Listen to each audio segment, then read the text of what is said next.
Pois é, conta pra gente. Tu estavas falando agora que... Porque, enfim, eu já comecei aqui introduzindo a nossa conversa, te apresentando. Além de tudo, tu és professor há mais de 20 anos. Sim. Então, naturalmente, muitas pessoas que estão nos vendo, nos ouvindo nesse momento, já devem ter sido teus alunos. Sim, eu acho que esse é o lado mais saboroso da história, entendeu? Se você pegar o público do podcast do História de Belém, ele tem cerca de 23% de audiência de fora de Belém. Desses 23%, 17% são pessoas de fora do Brasil. Nossa. Israel, Estados Unidos, Holanda, Portugal, Espanha. Aí tem uma longa lista de países que acompanham o podcast. Ou seja, a história de Belém é atraente. Acho que é universal, né? Quanto mais você falar da sua aldeia, mais você vai falar para o mundo, né? É verdade. Agora, por que a gente conhece tão pouco de Belém? Eu acho que tem algumas relações, né? Primeiro, eu acho que teve uma mudança do campo educacional importante, né? Você deve ter feito vestibular já há um tempo, e quando você fez o vestibular, o conteúdo programático da UEPA, da FPA, era um conteúdo programático que valorizava a história regional. Verdade. Então você estudava lá a fundação de Belém, as ordens religiosas, a criação da Belle Époque, por aí vai. A partir de 2009, houve o ingresso do Exame Nacional do Ensino Médio. Então todo esse conteúdo ele já foi descartado.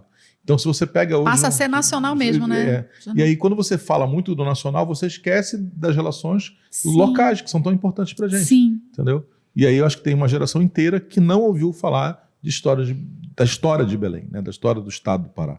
E isso é muito ruim, tá?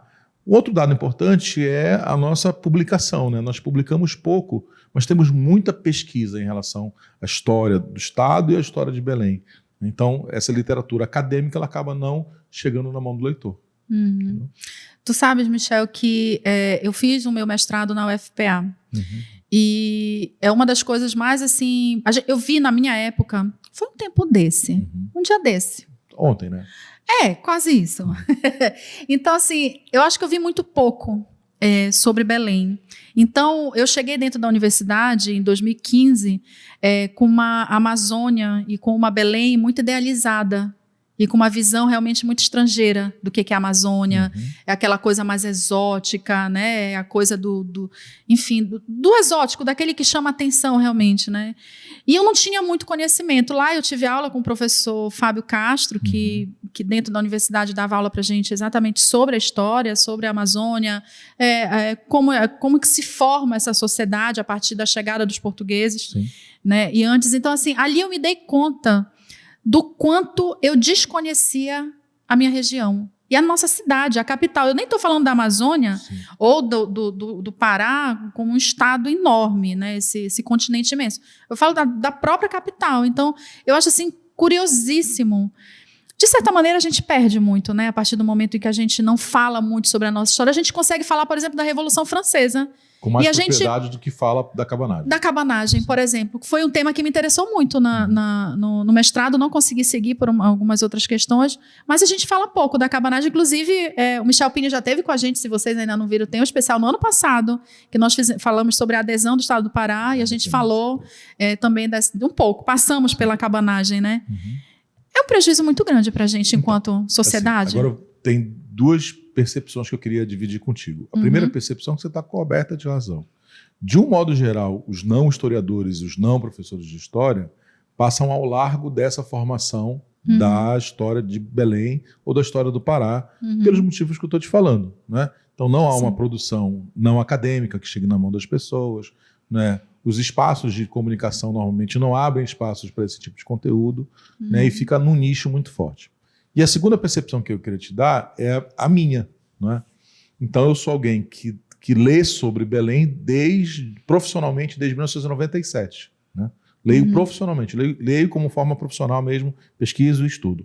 Tá?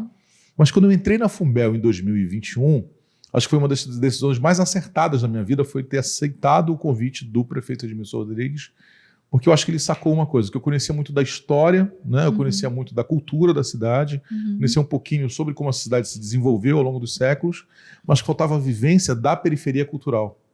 E é incrível, é arrepiante. Né? Porque esta periferia não está, via de regra, na produção acadêmica. Então, entender que o bairro do Guamá tem um terreiro dos irmãos na mesma rua do Boli-Boli, não é? Diz muito sobre a cidade de Belém, não é? Se você vai entender, por exemplo, que um bairro que hoje está tão valorizado no seu metro quadrado, que é o Marizal, e lá você tem o Quem São Eles, que é uma escola de samba, fala muito sobre a história do bairro, né? Se você vai falar sobre as quadrilhas e as toadas e as pastorinhas e tudo que envolve a periferia de Belém, né? Obviamente precisa de um olhar muito acurado para esse tipo de manifestação, né? Porque senão você vai perder essas manifestações. Sim. E elas são uma alma muito viva sobre a história da cidade, né? Então, não sei se vocês foram no Arraial Junino do ano passado, cara, centenas de milhares de pessoas passaram lá, assim, casa de centenas de pessoas, gente pra caramba, que foi ver sua quadrilha, que foi comer o seu bolo, que foi tomar o seu tacacá. E isso é importante porque reforma a sua cultura. E isso não necessariamente a universidade, né, a academia está produzindo, entendeu? Tu falaste de bairro, eu sou da Pedreira. Nascida e criada, eu sempre falo isso aqui, acho que todo mundo já sabe. Então, assim, o bairro da Pedreira, por exemplo, é um bairro que me chama muita atenção. Por exemplo, eu não conhecia absolutamente nada de como é que se cria o bairro da Pedreira, né? A minha mãe conta uma história que quando ela morava no Jurunas, ela veio de Ponta de Pedras com a família, e eles foram morar no Jurunas. Quando o meu avô comprou a casa na Pedreira, ela disse que foi um medo na família inteira. Porque a Pedreira, na época, era conhecida como o bairro dos terreiros de Macumba. Sim. Né? E aquilo, na época, hoje, se já é estereotipado, você imagina, sei lá, tantos anos atrás, né? Que se tinha. E conversando com uma vizinha, eu tinha maior vontade acho que eu nunca falei isso assim, mas eu tinha muita vontade de escrever sobre o bairro da Pedreira, porque eu conversei com uma vizinha nossa, que dizem que ela é a senhora mais velha, que mora ali na nossa rua, por exemplo, de como foi colonizado o espaço, né? De como o espaço ficou muito tempo estigmatizado negativamente, né? O que não faz sentido hoje, mas foi estigmatizado negativamente por ter sido um bairro, um território ocupado pelas pessoas negras, né? E pela cultura africana, né? Vamos dizer assim. Então, acho curioso que às vezes a gente não sabe o nosso território. Tu falaste do bairro do Guamá, que é histórico, o bairro do Jurunas, o bairro do Telégrafo. O bairro da Pedreira eu falo muito por conta de samba. Eu, particularmente, eu gosto muito do samba. Então, mas você tem uma atividade afro-religiosa potente na Pedreira até hoje. Exatamente, até hoje, mas ainda é muito dissociada da história, né? Isso é que eu digo assim, a gente não costura esses tecidos, né? Da formação... Michel? Assim, Não. esse é o motivo que me faz ir para as redes sociais. Mas, se você me perguntar, eu tenho todas as redes sociais que existem na face da Terra. Então, eu tenho... O multimídia. Eu tenho Twitter, tenho Instagram... E tu dá TikTok, conta sozinho? Não tem ninguém, só eu que produzo. Menino! Entendeu? De noite, Júlia dormiu, eu vou fazer. Né? Por que isso? Porque é a maneira que eu tenho de devolver para a sociedade o que a sociedade já me deu.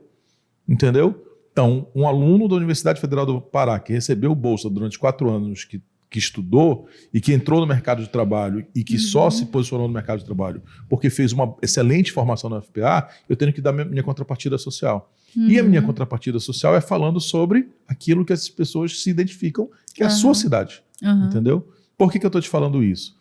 Da mesma maneira que você se espanta que a Pedreira tem essa característica afro-religiosa, a sua formação, a formação da Pedro Miranda, a Alta Pedreira, a Baixa Pedreira, por exemplo, tem a minha história, né, hoje com a cidade, que eu moro na Padre Eutíquio, e onde eu moro era uma vacaria. Olha. Né? Literalmente, o porteiro que se aposentou durante quase 40 anos depois, quando o condomínio foi criado lá, que é o condomínio Jardim Batista Campos, né, quando ele foi criado, tinha uma vacaria lá. E aí mas qual é a relevância disso?